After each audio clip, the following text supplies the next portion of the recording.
Hola, ¿qué tal a todos? Espero que se encuentren muy bien.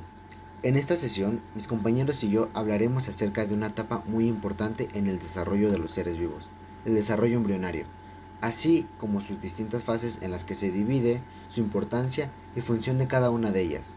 Por último, y no menos importante, los integrantes de este proyecto son Carlos Castañeda, Brenda Cruz. Oscar Flores. Octavio Grajeda. y Lisbeth Pérez. Y bueno, sin más preámbulos, vamos a comenzar. Como ya sabemos, el plan de desarrollo de un embrión humano, desde un punto de vista biológico, es muy similar o idéntico al de los animales de los diversos grupos de vertebrados. Pero, ¿cómo sucede la reproducción en un humano? Para empezar, debes de saber que los seres humanos nos reproducimos sexualmente. Cada organismo con reproducción sexual tiene dos gametos, el masculino y el femenino, conocidos comúnmente como los espermatozoides y los óvulos. Cada gameto contiene 23 cromosomas haploides, lo cual significa que una célula solo tiene un único conjunto de cromosomas. Por lo tanto, los humanos tenemos 46 cromosomas. La fertilización o fecundación sucede cuando el aparato masculino libera el líquido o sustancia viscosa y blanquecina llamada semen, el cual contiene millones de espermatozoides, variando de 20 a 150 millones por mililitro, que cuando son expulsados salen a una velocidad de hasta 45 kilómetros por hora por el conducto vaginal, empezando su recorrido del tercio superior de las trompas de Falopio y continuando su descenso hacia el útero. Cuando se llega al óvulo, los primeros espermatozoides que logran entrar liberan enzimas ubicadas en su tapa de acrosomas, las cuales ayudan a romper las capas del aparato femenino, granulosa y de gelatina, y finalmente de este modo, unido a un receptor, se fusionará con la membrana plasmática, permitiendo liberar su código genético al gameto femenino y así, unidos sus núcleos, se forma una célula única llamada cigoto. Dicha fusión provoca un aumento repentino del calcio intracelular, estimulando la liberación de gránulos corticales dentro de la célula, haciendo que el agua intracelular se mueva por ósmosis al espacio perivitelino, levantando la zona pelúcida de la membrana del óvulo, formando una envoltura de fertilización que evita que otros espermatozoides entren en el óvulo. La fase de segmentación sucede poco después en las trompas de Falopio antes de que las células se implanten en el óvulo. En esta, el cigoto, que es la célula resultante de la fertilización del óvulo por el espermatozoide, se divide rápidamente en múltiples células llamadas blastómeros. La segmentación sucede muy rápidamente.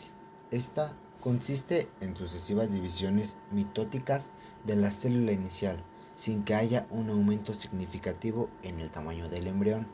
Es decir, la célula madre se divide en dos células hijas idénticas que tienen la misma información genética, y lo hace tan rápidamente que casi no crece. El cigoto se divide en dos células, luego en cuatro células y así sucesivamente, formando una bola de células llamada mórula. Después de unos pocos días de la segmentación, ocurre la blastulación, en donde la mórula se convierte en el blastocisto. Esta es una estructura esférica compacta compuesta por una capa externa y una interna. La capa externa, llamada trofoblasto, dará lugar a la placenta, y la capa interna, llamada masa celular interna, formará al embrión.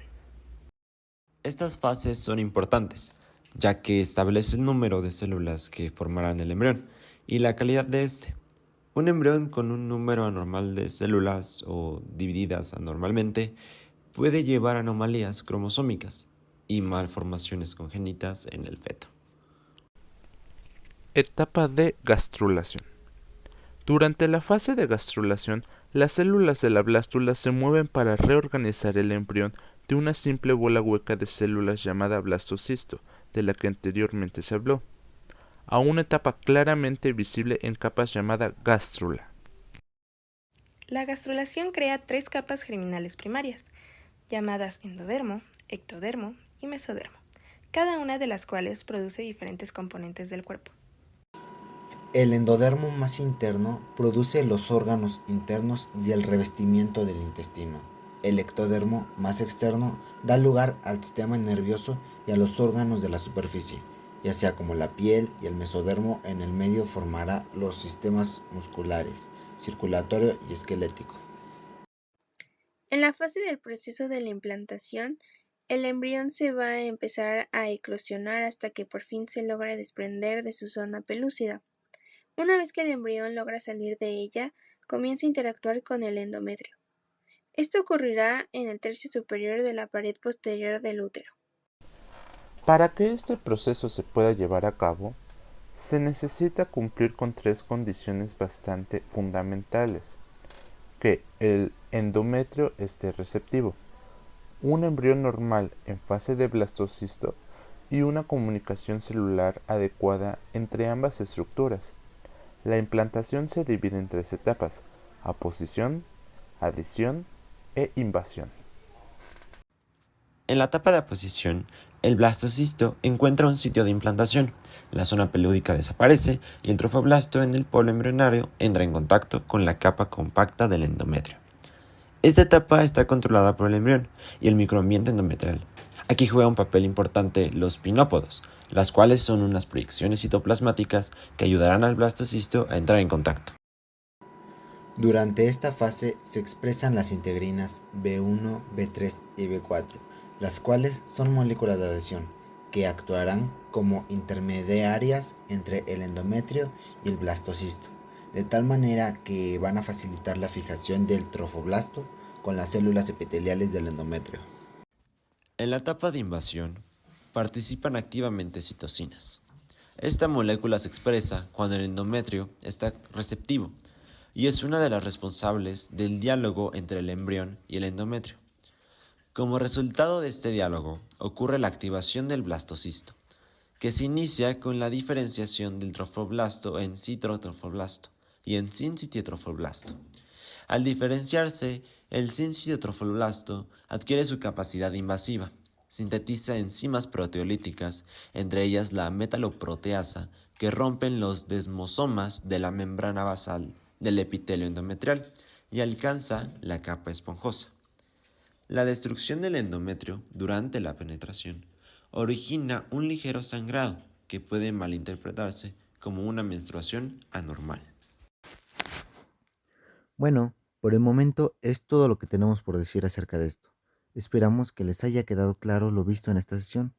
Hay muchas otras cosas por hablar, sin embargo, se nos acabó el tiempo. Pero no se preocupen, nos vemos en nuestro próximo video, así que hasta luego a todos.